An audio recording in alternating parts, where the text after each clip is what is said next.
Monsieur Mohamed Haroud, c'est le patron des achats de DXC Technologies. Alors, je dis souvent pour présenter Mohamed que la première fois que je l'ai vu, il m'a montré son système d'information achat. J'en ai gardé une copie sur mon disque dur. C'est un fichier Excel. Alors, pour le coup, j'en ai vu des fichiers Excel dans ma vie, mais celui-là, il était assez dense, assez riche d'informations. Et je me souviens de cette soirée où Mohamed m'avait expliqué un petit peu tout ce qu'il faisait sur Excel pour piloter les achats. Bon, du coup, hein, je garde souvent cette image, Mohamed, de ce fichier. Encore une fois, merci d'être avec nous cet après-midi. J'espère déjà que vous allez très bien, parce que je sais qu'il y a quelques jours, vous étiez encore un peu souffrant. Ça y est, la forme est revenue? Très, très bien. Bon, génial. Merci de prendre un peu de votre temps avec nous. Alors, Mohamed, quelques mots peut-être avant de démarrer sur DXC Technologies, parce que du coup, DXC est présent un peu partout dans le monde, donc un petit peu qui vous êtes, et notamment au Maroc. Et puis, bien sûr, quelques mots aussi pour vous présenter et présenter l'organisation achat. Bonjour tout le monde. Ça fait plaisir de vous retrouver encore une fois dans ce webinaire adressé principalement aux acheteurs. Voilà, comme vous avez cité Fabrice, je m'appelle Mohamed Haroud, je travaille à DXC, qui est une joint venture entre les deux groupes DXC et la CDG. Donc 51% DXC, 49% la CDG. La CDG au Maroc, c'est une locomotive de notre économie nationale, c'est un investisseur de fonds. Et DXC, donc voilà, il est un acteur qui accompagne pas mal d'entreprises dans le monde dans leur transformation digitale. Il est présent donc, sur pas mal de pays, et au Maroc, on a deux branches, une dédiée pour l'offshore et une deuxième pour servir les sociétés basées localement au Maroc. On a différentes activités, donc voilà, on fait du cloud, on fait de la gestion des infrastructures, l'hébergement, on a un data center tier 3, donc voilà, et aussi on fait de l'intégration de pas mal de technologies, et aussi, on est présent aussi sur la sécurité et pas mal d'autres spécialités. Donc voilà, ça c'est ce qui concerne DXC. Ce qui me concerne, donc voilà, ça fait maintenant plus que 7 ans que je travaille à DXC. Avant, donc j'ai touché voilà, à plusieurs secteurs d'activité, mais si je veux résumer, donc voilà, j'ai travaillé dans les achats toujours, mais dans un contexte au début industriel, de production, par la suite dans un contexte purement projet, et maintenant dans un environnement de services et IT. Super. Mohamed, quelques mots sur l'organisation. Vous êtes combien de personnes pour vous occuper des achats chez DXC? Comment vous êtes organisé? Et du coup, la question, c'est comment vous avez réfléchi en termes de système d'info, surtout, j'allais dire, dans une boîte comme DXC, dont c'est le cœur de métier. Du coup, comment vous avez construit votre projet? Vous savez que la contrainte maintenant de réduire les effectifs est générale, surtout donc, voilà, devant ces pressions, donc, voilà, des crises sanitaires et autres, et même économiques avant. L'effectif de l'équipe achat donc, est très réduit. Donc, on est 2 acheteurs et 2 approvisionneurs, plus un gestionnaire de stock et moi-même en tant que responsable achat. Très bien. Donc, du coup, alors, ce projet, comment il est venu? Comment vous avez un petit peu réfléchi? Cédric disait tout à l'heure que ce qui était important pour lui, c'était d'essayer de viser, d'avoir une vision globale, puis ensuite d'identifier les premiers besoins. Comment est-ce que vous aussi, vous avez eu ce fonctionnement? Est-ce que vous avez une approche un peu différente? Comment ça a été construit? Comme vous savez, Fabrice, parce que nous avons travaillé ensemble sur ce chantier.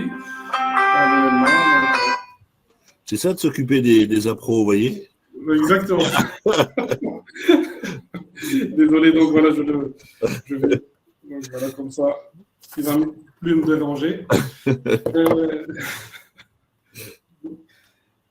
Donc, vous avez dit une chose, Fabrice, c'est que le fait de chercher un outil magique qui peut répondre à tous les besoins, que ce soit des acheteurs ou bien de l'entreprise, il est introuvable. Donc, c'est impossible de trouver un outil qui peut répondre à tout le besoin. Mais le plus important, comme il vient de citer Alain, et il a cité pas mal de choses, effectivement, je suis complètement d'accord avec lui, c'est que le plus important, c'est de trouver un outil qui est collaboratif. Donc, le volet collaboratif est très important. C'est-à-dire que l'acte achat n'est pas réalisé uniquement par les acheteurs. Ça, c'est un acte achat où on trouve pas mal d'intervenants, que ce soit interne ou externe, et l'outil doit répondre à cette problématique. Et je vais en profiter pour répondre à une question posée par Mustapha. Donc, Mais alors là, Mohamed, vous êtes très fort parce que vous faites l'interview, vous allez répondre aux questions, c'est génial. Allez-y, je vous oui, laisse. Parce que ça rejoint parfaitement ce que je vais citer. Exactement. Je vous laisse la clé de la boutique. Merci beaucoup, Fabrice. Ouais. Donc voilà, c'est effectivement les acheteurs, ils ont les mains liées, donc ils ont un certain nombre de règles de gestion à respecter, des procédures. Et aussi, donc, ils ne travaillent pas seuls. Donc, il n'y a pas uniquement le client interne, mais il y a aussi d'autres services. Par exemple, le service comptabilité, le service sécurité, le service moyens généraux, les autres services. Donc, et du coup, ils ont aussi donc, leurs contraintes. Et on est obligé, on est amené de collaborer, de servir ces clients internes qui sont qualifiés comme des référents ou des services demandeurs qui nous fait des demandes spécifiques par rapport et complexes par rapport aux demandes de l'ensemble des collaborateurs dans l'entreprise. C'est pour ça, donc, il faut déjà commencer par une chose, avant d'entamer, donc, voilà, ou bien chercher l'outil adéquat qui peut répondre aux besoins. Il faut déjà faire un état des lieux. Donc, pour voir exactement quelles sont notre cartographie des dépenses, quels sont notre niveau de maturité côté achat. Il faut aussi relire nos procédures achat et nos règles de gestion pour bien les décortiquer et voir comment on peut par la suite définir une stratégie achat devant ces contraintes. Et aussi, donc, ce qu'on a fait ensemble, si vous vous rappelez, Fabrice, on a mené un dialogue en interne pour recenser quelles sont les attentes de nos clients internes. Parce qu'on est fini de la fonction achat, il reste un métier ou une fonction pour supporter les autres. Donc voilà, les accompagner à bien réaliser, que ce soit la production ou bien donc, atteindre l'objectif global de l'entreprise. C'est pour ça qu'on doit être à l'écoute, on doit voir qu'est-ce qu'ils attendent de nous. Et une fois qu'on a recensé tout ça, on doit chercher et mettre en place une feuille de route. Dans cette feuille de route, bien évidemment, il y a l'outil ou les systèmes d'information achat. Et ce que Mustapha donc a précisé, qu'effectivement, nous allons voir que pour certaines choses, on ne peut pas adhérer à un outil standard. Parce que sur le marché, il y a des outils qui sont déjà faits, on ne peut pas les customiser. Mais on doit chercher et réfléchir en interne comment on peut limiter ce champ qui est un petit peu parfois amplifié et il nous bloque, il nous freine pour avancer et adopter une solution. Ce qui nous concerne, donc voilà, on a trouvé que principalement, peut-être que ça c'est lié à DXC, mais on a trouvé que toutes ces complexités elles sont liées à un volet qui est approvisionnement. Et pour l'approvisionnement, on a développé en interne un outil qui répond à ces contraintes pour exprimer le besoin. Parce qu'une fois le besoin est exprimé, on rejoint en quelque sorte le train des achats, donc voilà, et le standard. Parce que moi, j'ai une idée, j'ai un principe, c'est que les achats, ils sont les mêmes. Donc voilà, les grandes lignes ne changent pas, que ce soit un acheteur BTP ou un acheteur de services autres. C'est les grandes lignes restent toujours les mêmes. Et principalement, on doit avoir un acheteur qui a les mêmes qualités, grosso modo. C'est pour ça, ce qui nous concerne, on a mis en place un outil qu'on a développé en interne pour gérer les approvisionnements, dans le volet expression de besoin. Déjà, j'avais un existant, donc la comptabilité travaille avec Sage. Donc, je suis obligé de travailler aussi pour que les flux aussi ils auront une continuité, donc ils peuvent atterrir chez la comptabilité. Donc, mais j'étais convaincu que Sage n'est pas un outil pour gérer les achats. Il y avait toujours ce manque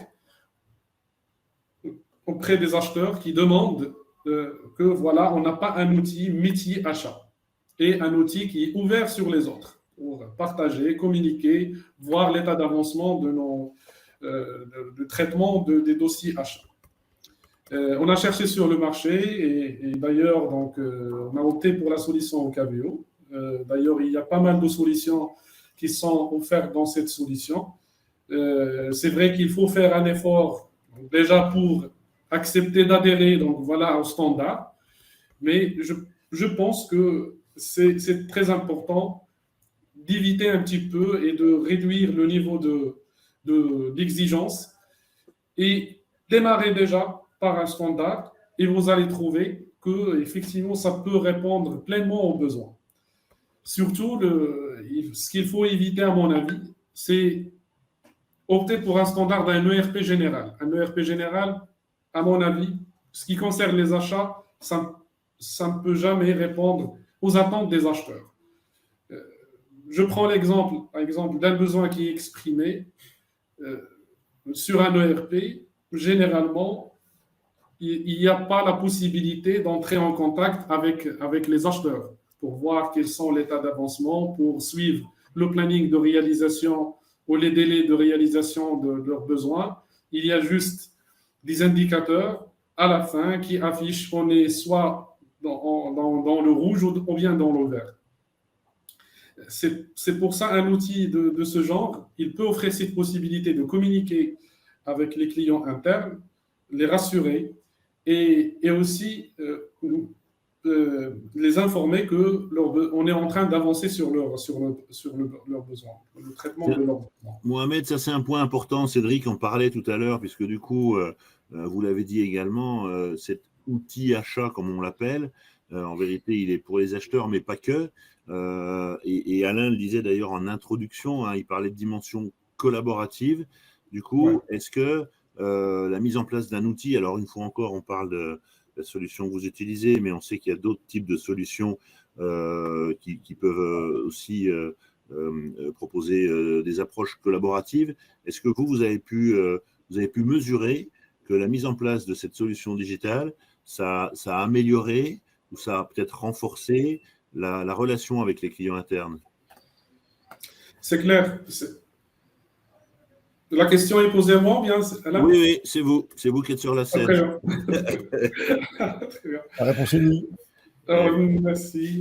Donc voilà, c'est effectivement, on a constaté qu'il y a un grand changement dans la communication parce qu'avant, on est un petit peu perdu. C'est que le demandeur, parfois, il est en train de relancer et dire que voilà, je vous ai envoyé, par exemple, un texto sur WhatsApp, je ne sais pas, ou bien sur Outlook, ou bien sur un SMS ou autre, ou bien il a parlé à un collègue. C'est important d'avoir l'ensemble sur le même outil et lié à la demande en question. Ça facilite la communication énormément et en même temps, ça permet à tous les intervenants ou bien tous les concernés de ce besoin de voir en temps réel les échanges et la réactivité par rapport à leurs besoins. On avait cette problématique avant, maintenant ce n'est plus le cas. Bien sûr, il y a un effort de pousser donc, voilà, et d'encourager donc, les clients internes à utiliser la plateforme comme un unique outil d'échange. Déjà, avant, donc, il y avait une résistance. Maintenant, je constate que presque tout le monde utilise la plateforme Et c'est vraiment important et ça a beaucoup facilité la tâche des achats. Et ça, du coup, alors on va laisser la parole à Alain qui va réagir parce que du coup, je sens qu'il a des choses à dire. Mais juste avant, et pour confirmer ce que dit Mohamed, nous, du coup, qui regardons un petit peu le taux d'utilisation de la plateforme, avec notamment les nouveaux clients, on a vraiment vu un démarrage chez DXC avec l'équipe achat, les quelques personnes autour. Et le moment où Mohamed est allé chercher les clients internes, on a vu forcément le pic de connexion, mais surtout on a vu un pic de connexion qui s'est stabilisé, voire programmé. Et donc, je dis souvent à Mohamed, il fait partie d'un de nos 3 premiers clients qui a le plus interconnecté ses clients internes à la plateforme. Donc, du coup, ça se traduit vraiment par les chiffres. Je ne peux pas vous montrer, bien sûr, les courbes d'usage, mais en tous les cas, voilà. Et moi, ce qui m'intéressait, c'est au-delà de la connexion, est-ce que dans la qualité de la relation, il y a des choses qui sont aussi appréciables, parce qu'on sait que les achats, c'est un bon métrique pour vérifier notre contribution aussi à la valeur. Alain, tu voulais réagir peut-être? Pas tout à fait sur ce terrain-là, mais bon, on est en partage, hein, on est tout à fait alignés, Mohamed. Non, j'ai retenu aussi que vous aviez une application maison là, pour traiter effectivement l'expression de besoin. Et si tu me permets, je vais juste faire une petite parenthèse. Tout à l'heure, j'ai essayé de faire une espèce de synthèse, une dichotomie entre l'achat amont, l'achat aval. Et en fait, c'est assez réducteur. Par exemple, dans la partie procurement, on sait très bien que le point de départ, c'est ce qu'on appelle une demande d'achat, une réquisition en anglais. Mais en fait, cette réquisition, elle est déjà préformatée pratiquement comme si c'était une proforma de commande. C'est-à-dire qu'après, on fait passer un workflow d'approbation, mais déjà, tous les éléments pratiquement de la demande d'achat sont déjà dans le système. Alors que quand on fait une expression de besoin, on a besoin d'une étape qui est avant, qui consiste finalement à faire une expression de besoin qui est ouverte. Je ne sais pas si vous voyez ce que je veux dire. Et là, on est déjà dans du collaboratif. Alors qu'une fois qu'on arrive à la demande d'achat, on n'est plus dans du collaboratif. Je caricature un peu, mais on est dans l'approbation de la dépense. Et donc ça, c'est un vrai sujet dans les systèmes d'information, si je peux me permettre. Hein, parce que j'ai un client le jour qui m'a posé la question, il m'a dit, c'est quoi le point d'entrée, en fait, dans la partie procurement? Et il m'a dit, nous, on n'est pas certain que ce soit la demande d'achat. Le point d'entrée, c'est une expression de besoin qui, au départ, peut être, j'allais dire, relativement mal formalisée, et dans laquelle, après, on va rentrer dans un système de collaboration avec l'acheteur. C'était juste une petite parenthèse. Voilà. Donc, je ne sais pas si votre outil maison, effectivement, est prévu comme ça, mais j'imagine que c'est un peu ça. On va tirer une demande et elle va suivre un flux. Elle va s'enrichir. Elle va s'enrichir. Voilà, elle va s'enrichir. Oui, Alain, donc voilà, ce qu'on a mis en place, c'est que le système qu'on a développé en interne, c'est uniquement pour les approvisionnements, c'est-à-dire pour tous les achats qu'on a mis sous catalogue. Donc, c'est-à-dire qu'on a l'habitude de les acheter. Donc, et ce système, il est interfacé avec Sage, c'est-à-dire pour la passation de la commande. Mais l'expression de besoin de tous les achats tous les besoins qui sont qualifiés comme achats, donc qui feront l'objet d'un sourcing, d'échanges, donc voilà, bien sûr, d'analyse de besoins, donc voilà, et d'un dialogue compétitif qu'on lance avec les fournisseurs pour bien définir le besoin, il est fait au niveau d'Ocavio. Très bien. Même le démarrage du besoin, il est fait sur Ocavio. Par la suite, Ocavio, donc, il n'est pas un outil d'approvisionnement, c'est-à-dire que la passation de la commande n'est pas faite au niveau d'Ocavio. Nous, on a décidé de travailler avec Fabrice pour interfacer Ocavio avec Sage. Voilà, de telle sorte pour que les flux qui viennent des approvisionnements dans notre application développée en interne, plus les flux qui viennent d'Ocavio, le tout atterrit au niveau de Sage. Par la suite, on a aussi donc une continuité pour le travail qu'on fait avec la comptabilité. Et on sera, comme on dit en anglais, end-to-end. End-to-end, exactement. Alors, Mohamed, merci, parce qu'il n'y a encore pas si longtemps, Mohamed me disait quand est-ce qu'on va faire des appros. Je lui ai dit, Ocavio ne fera jamais d'approvisionnement. Mais du coup, ça y est, c'est bon. Maintenant, il a... Sage fait très bien tout ça. Mohamed, c'est vraiment très intéressant. On va encore laisser la parole à Franck qui va bientôt nous rejoindre de Nancy. Je voulais juste terminer cette partie-là. Est-ce que du coup, par rapport à ce que vous avez vécu, ce que vous êtes en train de faire, est-ce qu'il y a là aussi un conseil que vous voudriez partager avec ceux qui nous écoutent? Oui, un conseil très précieux. Donc, c'est que ces projets-là, ils ne vont jamais voir le jour s'il n'y a pas l'appui du management. Donc, c'est pour ça qu'il faut entrer en contact avec le management, discuter avec lui ce qu'on cherche à mettre en place. Le management aussi, il a des attentes et c'est important de bien expliquer et pour que le management sponsor ces projets-là. Donc, c'est ce qu'on a fait d'ailleurs et effectivement, notre management, il est à l'écoute tout le temps de ce qu'on cherche à mettre en place. Il a encouragé donc, ces initiatives et on est toujours en train de mettre en place des choses, notamment ce qui concerne le pilotage des achats et autres. C'est toujours des chantiers qui sont ouverts avec notre management. Bon, super. Merci Mohamed. Au passage, le management, du coup, on en a d'autant plus besoin que souvent, on poursuit aussi le travail un peu, j'allais dire, d'éducation de ce management à ce qu'on peut faire avec les achats. On le sait bien, les directions générales, elles n'ont pas toujours la bonne conscience. Et du coup, ça permet, Cédric disait tout à l'heure, ça lui a permis de rendre visible aussi la contribution achat. Donc, du coup, c'est aussi un des intérêts.